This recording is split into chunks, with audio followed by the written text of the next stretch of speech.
36ನೇ ಲಾ Asia ಅಂದರೆ the 36th law Asia conference 2023 ಅಂದರೆ ಇವತ್ತು ಬಾರ್ ಕೌನ್ಸಿಲ್ ಆಫ್ ಇಂಡಿಯಾದ ಒಂದು ಸಮ್ಮೇಳನ ಬೆಂಗಳೂರಿನ ಒಂದು ಖಾಸಗಿ ಹೋಟೆಲ್ನಲ್ಲಿ ಕೂಡ ಇವತ್ತು ನಡೀತಾ ಇದೆ. ವಿಶೇಷವಾಗಿ ಇವತ್ತು ಬಾರ್ ಅಸೋಸಿಯೇಷನ್ ಆಫ್ ಇಂಡಿಯಾದ ಅಧ್ಯಕ್ಷರಾಗಿರ್ತಕ್ಕಂಥ ಪ್ರಶಾಂತ್ ಕುಮಾರ್ ಅವರು, ಹಾಗೆಯೇ ಲಾ ಏಷ್ಯಾ ಮಾಜಿ ಅಧ್ಯಕ್ಷರಾಗಿರ್ತಕ್ಕಂಥ ಪ್ರಶಾಂತ್ ಕುಮಾರ್ ಅವರು ಕೂಡ ನಮ್ಮ ಜೊತೆ ಇದ್ದಾರೆ. ವಿಶೇಷವಾಗಿ ಈ ಒಂದು ಸಮ್ಮೇಳನಕ್ಕೆ ಸುಮಾರು 500 ವಕೀಲರುಗಳು ಕೂಡ ಭಾಗವಹಿಸಿದ್ದು, ಈ ಸಮ್ಮೇಳನದಲ್ಲಿ ವಿಶೇಷವಾಗಿ ಮಾನವ ಹಕ್ಕುಗಳ ವಿಚಾರ ಆಗಿರ್ಬೋದು, ಬೇರೆ ಬೇರೆ ಬಿಸಿನೆಸ್ ವಿಚಾರ ಆಗಿರ್ಬೋದು, ಹೀಗೆ ಅನೇಕ ವಿಚಾರ ಕುರಿತಂತೆ ಒಂದು ವಿಚಾರ ಸಂಕಿರಣ ಕೂಡ ನಡೀತಾ ಇದೆ. ವಿಶೇಷವಾಗಿ ಅನೇಕ ಎಮಿನೆಂಟ್ ಲಾಯರ್ಸ್ಗಳು ವಕೀಲರು ಕೂಡ ಈ ಒಂದು ಸಮ್ಮೇಳನದಲ್ಲಿ ಭಾಗವಹಿಸಿ ತಮ್ಮದೇ ಆಗಿರ್ತಕ್ಕಂಥ ವಿಚಾರಗಳನ್ನು ಕೂಡ ಮಂಡಿಸಲಿದ್ದಾರೆ. ಒಟ್ಟಾರೆಯಾಗಿ ಒಂದು ಇದೇ ದಕ್ಷಿಣ ಭಾರತದಲ್ಲಿ ಇದೇ ಮೊದಲ ಬಾರಿಗೆ ಈ ಒಂದು ಲಾ ಏಷ್ಯಾ ಕಾನ್ಫರೆನ್ಸ್ ಕೂಡ ಇವತ್ತು ಬೆಂಗಳೂರಿನಲ್ಲಿ ನಡೀತಾ ಇದೆ. ವಿಶೇಷವಾಗಿ ಮುಖ್ಯಮಂತ್ರಿ ಸಿದ್ದರಾಮಯ್ಯ ಅವರು ಈ ಒಂದು ಸಮ್ಮೇಳನಕ್ಕೆ ಕೂಡ ಈಗಾಗಲೇ ಕೂಡ ಚಾಲನೆ ನೀಡಿದ್ದಾರೆ. 36 Law Asia Conference is being first time hosted in southern part of India, and that is in Bengaluru. We hosted 3 conferences earlier, but they were all in New Delhi. So it is first time that legal profession in South India is getting to interact with lawyer friends and colleagues from 34 countries, mainly from Asia Pacific. So we have 3 days conference program in which all the topics relating to business law, constitution law, human rights and some very current issues regarding rule of law are being discussed. We have very eminent speakers and lawyers from different countries. Law Asia also elected one of own from Bengaluru, Karnataka, S.S. Naganan, as its vice president. So there are 3 vice presidents of Law Asia, and today we have the president who will be taking over from India, Shyam Diwan, and vice president Naganan. So it is a big achievement for India itself. Which year this? Law Asia was established in 1966. At the beginning there were 11 countries which participated, but now the member countries, lawyer professions has increased to 34, and in the meeting today Law Asia Council admitted another new member, that is Uzbekistan. Who was the first president when 1961 started? James Kerr was the first president. He was Australia. So he was the founding president of Law Asia.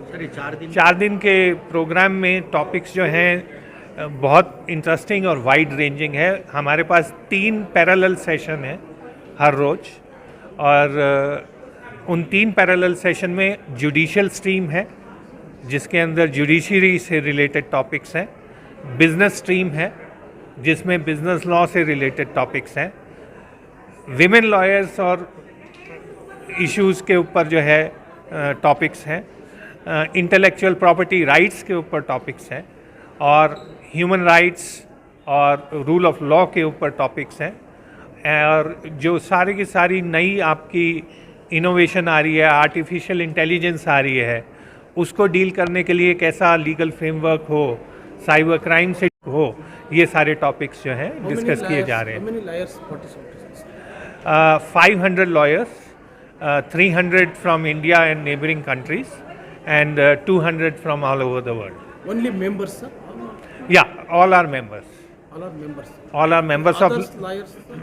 So what we have done that Bar Association of India जो कि host कर रही है, ये international conferences बहुत महंगी होती हैं इंडियन लॉयर्स के लिए, तो बार एसोसिएशन ऑफ इंडिया ने कॉन्फ्रेंस कॉस्ट से कम के ऊपर सब लोगों को मेंबर बनने और रजिस्टर करने का जो है हमने दिया, ताकि यंग लॉयर्स जो कि अदरवाइज़ इंटरनेशनल कॉन्फ्रेंसेस में नहीं पार्टिसिपेट कर सके, उनको मौका मिले.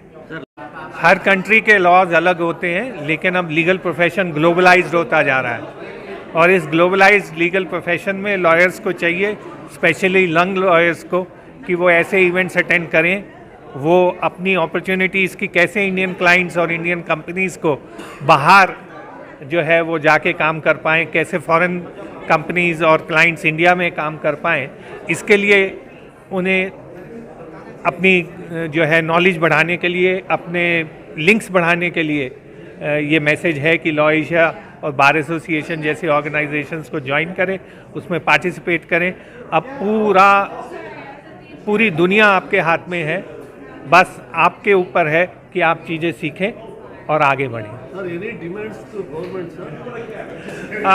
लीगल प्रोफेशन जो है इंडिपेंडेंट लीगल प्रोफेशन है। हम गवर्नमेंट से अच्छा रिलेशन रखते हैं, लेकिन हम गवर्नमेंट से अपनी कार्यविधियों के लिए कोई अपेक्षा नहीं रखते हैं। गवर्नमेंट से हमारी सिर्फ एक अपेक्षा है कि वो independent legal profession, independent judiciary को काम करने दे और एक्सेस टू जस्टिस और कोर्ट्स के लिए यहाँ पे इंफ्रास्ट्रक्चर प्रोवाइड करे और जुडिशरी और उसके काम में कोई इंटरफेरेंस ना करें। ये सबसे इम्पॉर्टेंट है। बाकी as independent legal profession from bar association of India हम कोई फंडिंग गवर्नमेंट से नहीं लेते, कोई सपोर्ट नहीं लेते, ताकि हम लोगों की आवाज़ बन सके, हम रूल ऑफ लॉ की आवाज़ बन सके, हम कॉन्स्टिट्यूशन की आवाज़ बन सके। ಈ ಬಾರ್ ಅಸೋಸಿಯೇಷನ್ ಆಫ್ ಇಂಡಿಯಾದ ವತಿಯಿಂದ ಏನಿವತ್ತು ಒಂದು ಸಮ್ಮೇಳನ 36ನೇ ಸಮ್ಮೇಳನ ನಡೀತಾ ಇದೆ, ಲಾ ಏಷ್ಯಾ ಸಮ್ಮೇಳನ.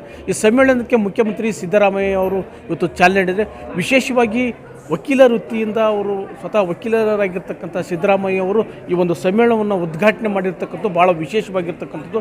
ವಿಶೇಷವಾಗಿ ಅವರು ಒಂದು ಗಂಟೆಗಳ ಕಾಲ ಈ ಒಂದು ಸಮ್ಮೇಳನದಲ್ಲಿ ಕೂತು ಅನೇಕ ವಿಚಾರಗಳನ್ನು ಕೂಡ ಅವರು ಆಲಿಸಿದರು ಅಂತ ಹೇಳ್ಬೋದಾಗಿದೆ.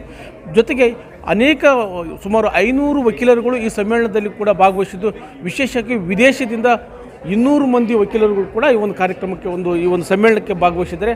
300 ಮಂದಿ ಭಾರತೀಯ ವಕೀಲರು ಕೂಡ ಈ ಒಂದು ಸಮ್ಮೇಳನಕ್ಕೆ ಕೂಡ ಭಾಗವಹಿಸಿದ್ದಾರೆ. ವಿಶೇಷವಾಗಿ ಈ ಸಮ್ಮೇಳನದಲ್ಲಿ ಒಂದು ಮಾನವ ಹಕ್ಕುಗಳ ವಿಚಾರ ಆಗಿರ್ಬೋದು, ಬಿಸ್ನೆಸ್ ಲಾ ಆಗಿರ್ಬೋದು, ಹೀಗೆ ಅನೇಕ ವಿಚಾರಗಳ ಕುರಿತಂತೆ 4 ದಿನಗಳ ಕಾಲ ಚರ್ಚೆ ಕೂಡ ನಡೆಯುತ್ತೆ. ಒಟ್ಟಾರೆಯಾಗಿ ಈ ಒಂದು ಸಮ್ಮೇಳನಕ್ಕೆ ಎಮಿನೆಂಟ್ಸ್ ತಜ್ಞ ವಕೀಲರುಗಳು ಕೂಡ ವಿದೇಶದಿಂದ ಕೂಡ ಆಗಮಿಸಿ ತಮ್ಮದೇ ವಿಚಾರಗಳನ್ನು ಕೂಡ ಈ ಸಮ್ಮೇಳನದಲ್ಲಿ ಮಂಡಿಸಲಿದ್ದಾರೆ. ಒಟ್ಟಾರೆಯಾಗಿ ಒಂದು ವಿಚಾರ ಸಂಕಿರಣ ಭಾಳ ಅರ್ಥಪೂರ್ಣವಾಗಿದೆ ಅಂತ ಹೇಳ್ಬೋದಾಗಿದೆ. ಮಕ್ಕಳ ಹೈಯರ್ ಎಜುಕೇಷನ್, ಮಗಳ ಮದುವೆ, ಕನಸಿನ ಸ್ವಂತ ಮನೆ, ಇದಕ್ಕೆಲ್ಲ ಹೆಂಗೆ ಹಣ ಹೊಂದಿಸ್ಬೇಕಂತ ಟೆನ್ಷನಲ್ಲಿ ಇದ್ದೀರಾ? ಟೆನ್ಷನ್ ಬಿಡಿ, ನೀವು ಅಡವಿಟ್ಟ ಚಿನ್ನವನ್ನ ಬಿಡಿಸಿ ನಿಮ್ಮಲ್ಲಿರೋ ಹಳೆ ಚಿನ್ನವನ್ನ ಇಂದಿನ ಆನ್ಲೈನ್ ರೇಟಿಗೆ ಕೊಂಡುಕೊಂಡು ತಕ್ಷಣ ನಿಮಗೆ ಬಾಕಿ ಹಣ ಕೊಡ್ತೀವಿ. ಹಿಂದೂಸ್ತಾನ್ ಗೋಲ್ಡ್ ಕಂಪನಿ, ಇದು ನಮ್ಮೆಲ್ಲರ ಕಂಪನಿ.